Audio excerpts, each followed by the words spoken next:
పాలవెల్లికి వినాయక చవితికి వెలక్కాయ కట్టుకుంటాం కదండి. ఆ వెలక్కాయ అండి ఇలా 2 ముక్కలు చేసి ఇలా లైట్గా కాల్చి పెట్టుకున్నాను. ఇది ఇప్పుడు స్పూన్తో తీసి పెట్టుకుంటాం అనమాట. అలాగే గరిక కూడా పూజ చేస్తాం కదండి. ఇది ఒక్కసారి వేడి చేశానండి. ఈ వెలక్కాయ గరికే పచ్చడి చేస్తాను. ముందర వెలక్కాయ వేసుకుందాము. నేనండి పచ్చళ్ళకి ఒకసారి వేయించి ఇంగువ, జీలకర్ర, ఆవాలు, మిరపకాయలు వేయించి ఇలా పొడి చేసి పెట్టుకుంటానండి. ఆ పొడి ఒక 2 చెంచాలు వేస్తున్నాను. అలాగే గరిక,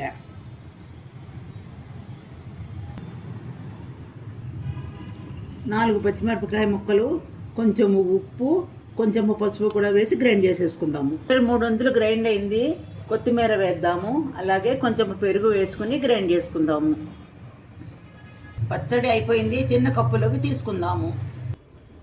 గరికతో వెలక్కాయ పచ్చడి రెడీ.